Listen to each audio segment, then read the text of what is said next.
लड़की मतलब होना आइटम। आइटम है तो आइटम को तो कोई भी छेड़ के जा सकता है, कुछ भी बोल के जा सकता है। एक दिन मेरे मम्मी को ये वीडियो किसी रिलेटिव के थ्रू मिलता है, ये आपकी ही लड़की है, हमने तो फ़ोन में देखा था, चाय बेच रही है। मम्मी रो रही है फ़ोन पे, मुझे कुछ समझ नहीं आ रहा है कि हो क्या रहा है। मम्मी को आने से पहले ताने भी मिल रहे थे, तुम जा रही हो ना, लेकिन तुम्हारी बेटी काम नहीं छोड़ेगी, तुम लिख के ले लो, वो तुम्हारे हाथ से निकल चुकी है, वो तो बिगड़ गई है, और भेजो पढ़ने के लिए बड़े बड़े शहरों में। मेरे सामने मेरे पापा ऐसे हाथ जोड़ के खड़े होके बोल रहे हैं, बंद कर दे। शाम के करीब 7 से 7:30 बज रहे होंगे। ऐसा होता है मेरे साथ कि एक सामने से एक व्यक्ति आता है चल के, उसके हाथ में एक बुके होता है, एक मिठाई का डब्बा होता है, और वो फुल्ली ड्रंक, वो उसे होशो हवास नहीं है, एकदम नशे में धुत, और सामने से आके आई लव यू मैम, आप प्लीज़ ये ले लो, आप बहुत ज़्यादा खूबसूरत हो, आप मुझे बहुत अच्छे लगते हो, प्लीज़ ले लो। और मैं उन्हें इग्नोर कर रही हूँ। और ये एक दिन की कहानी नहीं है, हर एक आध दिन पे ऐसी बदतमीजियाँ होती रहती है, क्योंकि लड़की हूँ। लड़की मतलब होना आइटम, अगर नॉर्मल लैंग्वेज में बोलूँ तो आइटम है, तो आइटम को तो कोई भी छेड़ के जा सकता है, कुछ भी बोल के जा सकता है। चाहे आप कुछ भी कर रहे हो, आप बिज़नेस कर रहे हो, आप क्या कर रहे हो, बट लोगों की नज़रों में आप आइटम हो। और मैं हर रोज़ झेलती हूँ, पर फिर भी बीटेक चाय वाली ने तो सपना नहीं देखा, ये तो जिद है उसकी, तो वो लोगों से डरती भी नहीं है, डरना उसे आता नहीं है, हर रोज़ डटे रहती है, ऐसे लोगों से सामना भी करती है, और हर रोज़ अपना चाय बहुत ही प्यार से अपने कस्टमर्स को देती है। आज मैं बीटेक चाय वाली की जोश और जिद की कहानी जोश टॉक बिहार पे बताने वाली हूँ। मैं बिहार के बहुत ही एक छोटे से गांव से आती हूँ, जिस गांव के बारे में शायद अभी तक किसी को पता भी नहीं है, और मैंने उसके बारे में किसी को अभी तक बताया भी नहीं इससे पहले किसी इंटरव्यू में। मेरा डिस्ट्रिक्ट में जहाँ से आती हूँ, मेरे ज़िले का नाम है गोपालगंज, थाना बैकुंठपुर, और मेरा गाँव बहुत ही छोटा है, मुंजा उसरी गांव का नाम है, मैं वहाँ से आती हूँ। बचपन से मुझे ये था कि मैं यूपीएससी का प्रिपरेशन करूँ। बचपन में जो छोटे छोटे लोग सपने देखते हैं, सॉरी छोटा तो नहीं, वो बहुत बड़ा था मेरे लिए। मैंने ये सपना देखा था कि मैं आईएएस की प्रिपरेशन करूँ और मैं कहीं पे किसी ज़िले में कलेक्टर के पद पे जाऊँ। यही सोच के मैंने पढ़ाई शुरू की, और मेरी स्कूलिंग वहीं से हुई है, मुजफ्फरपुर से मेरी स्कूलिंग कंप्लीट हुई। बचपन से ही बहुत ही ऐशो आराम से मुझे रखा गया था, क्योंकि मैं अपने घर की इकलौती बच्ची हूँ। मैं 11th-12th मेरा वहीं से कंप्लीट हुआ, मुजफ्फरपुर से। उसके बाद फिर आती है बारी कि अब ग्रेजुएशन करना है, अब आपको हायर स्टडी के लिए कहीं जाना है। घर में बातें होने लगी कि इसे हम कहाँ अच्छी जगह पे भेज सकते हैं।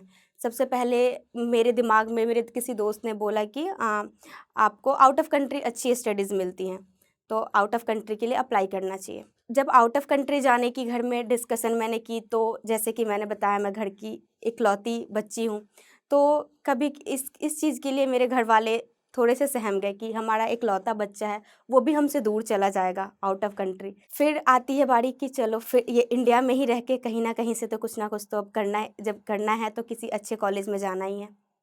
घर में डिस्कशन शुरू हो गया, कहाँ जाना है, क्या करना है। उसी बीच फिर जेईई मेंस का पेपर भी देना था मुझे, मैंने जेईई मेंस का पेपर दिया, रैंक ठीक ठाक ही आ गया। उसके बाद मैंने कॉमेड का पेपर दिया बैंगलोर जाने के लिए, वहाँ पे मेरा अच्छे से कॉलेज में सिलेक्शन भी हो गया था। लेकिन मेरे किसी पर्सनल रीज़न की वजह से मुझे था कि मुझे यहीं आना है, तो मैंने घर में बोला कि नहीं, मुझे बैंगलोर नहीं जाना, मुझे दिल्ली ही जाना है और फरीदाबाद में ही रहना है, वहीं वहीं से मुझे इस कॉलेज से अपनी आगे की पढ़ाई करनी है। घर वाले कभी भी मेरे ज़िद के आगे, ज़िद क्या मतलब, जो भी मैं बोलती हूँ घर वाले ईज़िली मान लेते थे। घर वालों ने कहा चलो ठीक है, तुम वहीं चली जाओ और वहीं से अपनी पढ़ाई कर लो।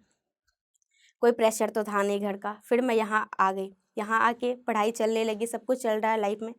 बट जब मैं 11th क्लास में थी, मुझे एक मेरा दोस्त मिला था, जिसके अंदर बिज़नेस का बहुत बड़ा कीड़ा था, और वो भी बहुत अपने लाइफ में अच्छा कर भी रहा है। उससे जब मेरी बात होती थी, उसने मुझे बोला था कि बिज़नेस के लिए मुझे इतना कुछ उसने बताया था कि कहीं न कहीं वो गवर्नमेंट जॉब की तैयारी वाली बात, मुझे कलेक्टर बनना है, यूपीएससी करना है, वो बातें 11th से ही मेरे माइंड से कहीं न कहीं छूट-सा गया था। क्योंकि बिज़नेस का कीड़ा उसने मेरे दिमाग में डाल दिया, पर समझ नहीं आया था उस वक़्त पे कि बिज़नेस तो करना है, लेकिन करना क्या है? यहाँ मैं आ गई, मेरी क्लासेज स्टार्ट हो गए, मैं कॉलेज जाने लगी रेगुलर। फिर मुझे खटका, अरे मैंने तो कुछ ना कुछ, मेरे दोस्त ने कुछ बोला था बिज़नेस के लिए। फिर उससे बात होती है और वो कुछ बोलता है कि मैं कुछ कर रहा हूँ, जिसमें मुझे इतना का भी प्रॉफ़िट हुआ है। उसने बताया कि मुझे 2 लाख का प्रॉफ़िट हुआ है। मैंने बोला ओके, मैं भी करना चाहूँगी, तुम ऐसा क्या करते हो मुझे भी बताओ। उसने मुझे बताया मैं स्टॉक मार्केटिंग का काम करता हूँ, क्या तुम कर मैं ट्रेडिंग करता हूँ। मैंने बोला हाँ ठीक है, मुझे तो आता नहीं। उसने बोला मैं तुम्हें सिखाऊंगा। मैंने बोला ओके। उसने मुझे हेल्प भी करा, बट मुझे लॉस हो गया। फिर मुझे लगा ये स्टॉक मार्केटिंग मेरे बस का नहीं है, इसे मैं छोड़ती हूँ और कुछ और देखते हैं। अभी तो सबके पास फ़ोन है और सब लोग बैठ के रील्स देखते रहते हैं। मैं भी बैठ के अपने पीजी में रील्स देख रही थी। अचानक से मुझे एमबीए चाय वाली सर का मुझे रील्स दिख गया। फिर मैंने सोचा ये क्या चल रहा है एमबीए चाय वाला, इससे पहले मुझे नहीं पता था इसके बारे में। फिर मैंने उनके बारे में और देखा। उसके बाद फिर मैंने अनुभव सर का भी वीडियो देखा। मैंने बोला अच्छा इसके ऊपर उनके बारे में फिर जानने की कोशिश की। तब तक उसी बीच हमारे ही बिहार से ही हैं ग्रेजुएट चाय वाली, उनका भी देखा। देख के बहुत खुशी हुई, चलो अब लड़कियां भी आगे आ रही हैं और कुछ कर रही हैं।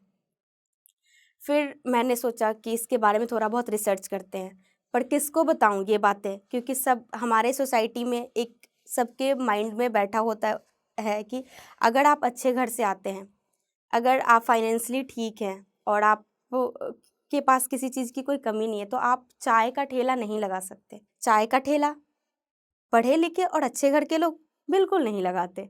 ये तो सिर्फ वो लोग करते हैं जिनके पास पैसे नहीं होते, जिनके पास एजुकेशन नहीं होता, करने के लिए कुछ नहीं है, वो लोग ही चाय का ठेला लगाते हैं। सपना भी देख लिया, करना क्या है बिजनेस वो भी समझ में आ गया, पर अब वहाँ तक पहुँचा कैसे जाए, कैसे किसको बताया जाए कि हाँ मुझे चाय का ठेला लगाना है, मुझे भी वहाँ जाके खड़ा होना है। दोस्तों से बताती, अरे तुम्हारे घर वाले इतने महंगे कॉलेज में तुम्हें एडमिशन दिलवाए हैं, तुम्हें तो पैसे की कमी नहीं है, तुम क्यों जा रही हो चाय बेचने। किसी और सोसाइटी में किसी से डिस्कस कर नहीं सकती थी। अगले ही दिन मेरा दोस्त मुझे मेरे कॉलेज के बाहर लेके जाता है और वहाँ बैठा देता है। क्या तुम ऐसा चाहती हो, तुम चाय बेच के इस कॉलेज का नाम खराब करना चाहती हो। मुझे कॉलेज के सामने में बैठा के मुझे ऐसा क्वेश्चन पूछता है। मैं एकदम से चौंक जाती हूँ। मैं कॉलेज का नाम खराब कर रही हूँ कैसे, मैं तो अपना काम कर रही हूँ, इसमें कॉलेज का नाम खराब होने वाला, मुझे नहीं लगता ऐसी कोई बात है। अब बात आती है पैसे की, पैसे कहाँ से लेके आओगी। मैंने बोला ये भी बात सही है, पॉकेट खर्च तो घर से मिलता ही है, बट मैंने पहले ही सोचा था कि मुझे घर वालों से बिजनेस के लिए सपोर्ट नहीं लेना है और ना उनको बताना है। बताती तो शायद कर भी नहीं पाती। तब तक स्कॉलरशिप के जो पैसे आने थे वो थोड़े से डिले हो गए थे और उसी टाइम पे मेरे अकाउंट में ही मेरे स्कॉलरशिप के पैसे आ गए। मैंने बोला ये तो सोने पे सुहागा हो गया, अब तो पैसे की भी टेंशन ख़त्म। और वो महज 10,000 रुपया था। मैंने वो पैसे निकाले अपने अकाउंट से और अगले ही दिन मैं पहुंच गई जहाँ पे स्टॉल बनता है। मैं वहाँ पहुँचती हूँ तो स्टॉल इतने महंगे महंगे। मैंने बोला अरे मेरे पास तो बस 10,000 है, कुछ जुगाड़ बैठाते हैं। मैं जाती हूँ जहाँ पे अब बेड बनता है, मिरर ये सब, उनके यहाँ पे पहुँच जाती हूँ। मैंने उनको डिज़ाइन दिखाती हूँ कि ऐसा हमें चाहिए, आप छोटा सा हमें बना के स्टॉल दे दो। उन्होंने बोला ठीक है बन जाएगा। उन्होंने उसी अकॉर्डिंग हमें बना के दे दिया। फिर स्टॉल तो आ गया, लेकिन अब क्या, वहाँ जाने के लिए जो हिम्मत, जो जोश और जो जज्बा चाहिए। स्टॉल आ जाना, पैसे आ जाना, लेकिन वहाँ पे जाके खड़े होना, सबसे बड़ी लड़ाई तो मेरे लिए क्या, सबके लिए वही है कि वहाँ जाके खड़े होना और वहाँ पे चाय बेचना। वो बहुत ही मुश्किल घड़ी होता है कि आप अपना स्टेप लेके आप वहाँ पहुँच जाएं, उस स्टेज पे और उस जगह पे। फिर मैंने सोचा कोई बात नहीं, हिम्मत तो हारनी नहीं है, वहाँ पहुँचना ही है। उसके बाद मैं अगले ही दिन मैं तैयार होती हूँ। स्टॉल आने के अगले ही दिन, वो दिन होता है 17 सितंबर। हम अगले दिन वहाँ पहुँच जाते हैं। चाय का अपना सब कुछ सेटअप लगा लिया, मेरे साथ में मेरे दोस्त लोग भी हैं। हम वहाँ पे हैं, बट कस्टमर्स हमारे पास नहीं आ रहे हैं। हमने बैनर बनवाया था जिस पे लिखा हुआ था बीटेक चाय वाली, लोग आ रहे हैं, उस बैनर को देख रहे हैं, हंस रहे हैं और वहाँ से निकल जा रहे हैं। समझ नहीं आ रहा है यहाँ पे हो क्या रहा है, लोग क्यों नहीं आ रहे हैं। क्वालिटी भी अच्छी ही रखी है हमने चाय की, और चाय का बहुत रिजनेबल रेट भी है, 10 और 20 की चाय मिल रही है। फिर भी हमें लोगों से रिस्पांस मिल रहा है। फिर पता चलता है कि अच्छा, लोगों के दिमाग में तो ये चल रही है बीटेक करके कुछ नहीं कर पाई इसलिए यहाँ पहुँच गई है। पर लोगों को ये नहीं पता था उस वक्त पे कि मैं भी सेकेंड ईयर में ही हूँ, 3rd सेमेस्टर मेरा चल रहा है और मैं साथ में बिजनेस करना चाहती हूँ। फिर अगले दिन का रिस्पॉन्स बहुत ही बुरा रहा। अगले दिन बस महज 10 से 15 कप चाय बिकी। कोई बात नहीं, हम गए घर में, आराम से डिस्कस किया कि क्यों हुआ, कोई बात नहीं, अगले दिन फिर जाएंगे। अगले दिन फिर आते हैं, उस दिन 20 कप चाय बिक गया। अच्छा लगा, कोई बात नहीं, 5 का तो बढ़ोतरी हुआ हमारे बिजनेस में। ऐसे ही चलता रहा। अगले ही दिन वहाँ के लोकल न्यूज़ चैनल वालों को पता चलता है यहाँ कोई लड़की बीटेक चाय वाली चाय बेच रही है। अगले दिन आते हैं, वो मुझे कवर करते हैं, न्यूज़ सब जगह फैल जाती है। उसके बाद कुछ बड़े यूट्यूबर को पता चलता है, वो लोग भी पहुँचते हैं, वो लोग भी हमें कवर करते हैं। ऐसे ही मेरे घर तक ये बात पहुंच जाती है। एक दिन मेरी मम्मी को ये वीडियो किसी रिलेटिव के थ्रू मिलता है, ये आपकी ही लड़की है, हमने तो फ़ोन में देखा था, चाय बेच रही है। मम्मी का एकदम मतलब होश उड़ जाना किसी भी पेरेंट्स के लिए था कि हमें ही पता ही नहीं है, हमारा बच्चा तो हम अब बात होती है कि वो अभी एक्स्ट्रा क्लासेस ले रहा है, इसकी वजह से शाम में बात नहीं हो पाती है। मैंने घर में बोला था एक्स्ट्रा क्लासेस होते हैं, इसलिए मैं शाम में बात नहीं कर सकती। मम्मी बोलती हैं अच्छा तुम्हारा एक वीडियो आया है। इतने में ही मम्मी का रोना शुरू हो जाता है। मम्मी रो रही हैं फ़ोन पे, मुझे कुछ समझ नहीं आ रहा है कि हो क्या रहा है। इतनी देर में मेरी बुआ मम्मी से फ़ोन ले लेती हैं, तुमने तो हमारा नाक कटा दिया, ऐसी कौन सी कमी रह गई थी जिसकी वजह से तुम चाय के ठेले पे पहुंच गई। तुम्हें तो घर से मुँह मांगा पैसा मिलता था। मेरे पास कोई जवाब नहीं है बोलने के लिए, अब मैं कैसे बोलूँ कि वो मैं नहीं हूँ। फिर घर में बहुत ज़्यादा इमोशनल माहौल हो गया, सब रो रहे हैं। ऐसा ऐसा लग रहा था उस दिन का दिन, मैं कैसे बताऊँ, कि जैसे किसी की डेथ हो गई है। घर में बहुत ही भावुक सा माहौल बन गया है, सब रो रहे हैं। सबके पापा को लेकिन उस वक्त पे नहीं पता था। पापा उस वक्त घर में नहीं थे, पापा सिक्किम में गए हुए थे, मेरा मामा घर वहाँ पे है। तो पापा को नहीं पता था कि ये बातें सिर्फ मम्मी तक थी। मैंने पहला क्वेश्चन मम्मी को ये पूछा, क्या पापा को पता है? मम्मी ने कहा नहीं, अभी तेरे पापा को तो नहीं पता है, लेकिन जल्द मैं बताऊंगी उनको, पापा को बस आ जाने दो। उसके बाद वो सीधे यहाँ पहुँच जाते हैं, मेरे मम्मी और पापा दोनों आते हैं यहाँ पे। मेरे सामने मेरे पापा ऐसे हाथ जोड़ के खड़े होके बोल रहे हैं, बेटा बंद कर दे, तुझे किसी चीज़ की कमी नहीं है, इतने धन दौलत सब तेरे ही हैं, हमारा कोई दूसरा बच्चा भी नहीं है। और उनकी आंखों में आंसू है, एक तरफ पे माँ है, उनकी आंखों में आंसू है। और जिस रिलेटिव के यहाँ पे वो लोग आए हुए हैं, मेरे साथ रुके हुए हैं, और जो यहाँ पे एक आध रिलेटिव है, सबके कॉल्स पे कॉल्स आ रहे हैं। क्या मम्मी को आने से पहले ताने भी मिल रहे थे, तुम जा रही हो ना, लेकिन तुम्हारी बेटी काम नहीं छोड़ेगी, तुम लिख के ले लो, वो तुम्हारे हाथ से निकल चुकी है, वो तो बिगड़ गई है, और भेजो पढ़ने के लिए बड़े बड़े शहरों में। मम्मी ने बोला कि बेटा कुछ नहीं चाहिए हमें तुमसे, तू कुछ भी मत कर, तेरा ही है सारे धन दौलत, बस तू ये काम बंद कर दे, तेरे को चाहिए तो तू बीटेक भी मत कर, वो भी छोड़ दे, लेकिन तू बस काम मत कर। मैंने मम्मी से बोला, मम्मी ये सपना मैंने सिर्फ देखा नहीं है, मैंने इसको जिया है, और अगर ये तो आप बंद करवा दोगे ना, मेरी सांसें अब इसी से चल रही हैं, मेरे लिए अभी सब कुछ ये हो गया है, अगर आप मेरा काम ही मेरे से बंद करवा दोगे तो सोचो आपकी बेटी भी सर्वाइव नहीं कर पाएगी।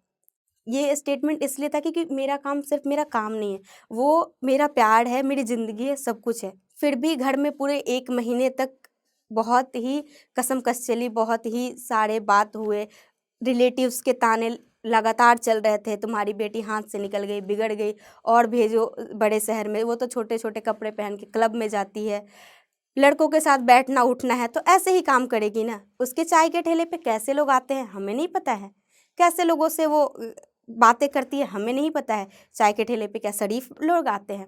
लोगों के ऐसे-ऐसे क्वेश्चंस थे। मम्मी ने बोला अब तू तेरा में हमारा इज़्ज़त तेरे हाथ में है, तेरे दादाजी ने बहुत नाम कमाए हैं गाँव में, ऐसे तू उसे खराब मत कर। मैंने मम्मी को बोला कि मम्मी मैं नाम आपका खराब नहीं कर रही हूँ, मुझे कुछ टाइम दे दो। अगर मुझे जिस दिन लगा कि मैं सच में आपका नाम खराब कर रही हूँ, आपको बिना कुछ बोले मैं घर में आके बैठ जाऊँगी। पर फिर भी वो लोग इस बात को मानने वाले तो थे नहीं। फिर चलती रही बहस हमारे घर में, पूरे 1 महीना ये बहस चलता रहा। उसके बाद ये कंडीशन आया मेरे सामने कि ठीक है, तेरे को करना ही है, तू 6 महीने करके देख ले, अगर कुछ अच्छा कर जाती है तो तू जो बोलेगी हम मानेंगे, नहीं तो फिर तू जा और अपने फिर जैसा हम बोलेंगे वैसा तुझे करना पड़ेगा। मैंने बोला ठीक है, मुझे ये मंज़ूर है। उसके बाद फिर से काम पे मैं वापस लौट गई। छठ पूजा के बाद फिर मैं काम पे वापस लौट गई, काम शुरू हो गया। जब हमने स्टार्ट किया था बहुत ही छोटे से स्टॉल भी नहीं कहेंगे, घर में जो टेबल होता है टेबल टाइप का ही था, उससे स्टार्ट किया था। उसके बाद अभी एक बड़ा सा स्टॉल भी आ गया है, और जहाँ पे मैं दिन के 15 कप से मैंने स्टार्टिंग किया था, आज हमारी सेलिंग बहुत अच्छी है और महीने के 60,000 ईजिली हो जाते हैं। अब हमारा नेक्स्ट टारगेट ये है कि सेकंड ब्रांच बहुत जल्द आने वाला है, दिल्ली में आने वाला है, क्योंकि वहाँ के जो कस्टमर्स हैं उनको बहुत प्रॉब्लम होता है उतने दूर से ट्रैवल करके यहाँ आना। जितने भी ग्रामीण क्षेत्र से बच्चे आते हैं, लड़की हैं या लड़के हैं, जो भी हैं, जो कुछ करना चाहते हैं, उनसे मैं कुछ कहने से पहले उनके माता पिता से मैं कुछ कहना चाहूँगी, जो मैंने झेला है, जो मैंने यहाँ तक की जर्नी में देखा है। आपका बच्चा अगर सही डायरेक्शन में जा रहा है, सही रास्ते पे है, तो सबसे पहला सपोर्ट उसे आपका चाहिए, ना कि समाज का। अगर आप उसका हाथ पकड़ के खड़े हो ना मजबूती के साथ, वो किसी से नहीं डरेगा। और आपको सबसे ज़्यादा भरोसा अपने बच्चे पे होना चाहिए। वो आपका बच्चा है, आपने उसे, मेरे घर वालों ने मुझे 19 साल में बड़ा किया है, पाला है, तो उनको मेरे पे पहला ट्रस्ट मेरे पे उनका होना चाहिए। अगर आप उसका हाथ पकड़ के एक बार खड़े हो जाओगे ना, सच में वो चांद भी लेके आएगा ज़मीन पे। तो आप उस पर विश्वास रखिए। और जितनी भी लड़कियां हैं जो करना चाहती हैं, अगर आपको ये पता है कि आपका डायरेक्शन सही है, आप जिस दिशा में जा रहे हो वो दिशा बहुत सही है, वो रास्ता सही है, तो आप बस चल पड़ो बिना किसी का सोचे। कुछ तो लोग कहेंगे, लोगों का काम है कहना। वो आपका बिल नहीं पे करते, वो आपका रेंट नहीं देते, आपको खुद ही करना है सब कुछ। तो लोगों के बारे में क्यों सोच रहे हो? अगर आप कल को कुछ नहीं भी करोगे फिर भी लोग कहेंगे। अगर आप किसी ऊंचाई पे पहुंच जाओगे तो कमियां निकालने वालों की कभी इच्छाएं समाप्त नहीं होती। वो तभी भी आप में कमियां ढूंढ ही लेंगे कहीं ना कहीं से और निकाल ही देंगे। तो लोगों पे ध्यान मत दो, बस आप कर जाओ जो आपका सपना है। एक ही ज़िंदगी है, क्या करोगे? अपने सपने को दबा के और घर में बैठ जाओगे तो कोई फ़ायदा नहीं। जो सपने तुमने देखे हैं, जीने का हक तुम्हारा है, जी जाओ। थोड़ा सबके अगर ऐसा लग रहा हो कि जोश टॉक्स बिहार जमीनी स्तर के कहानी, किस्सा और लोग सबके जीवन यात्रा अगर दिखा रहा है तो एकरा सब्सक्राइब करूँ, लाइक करूँ और वीडियो शेयर करते रहो।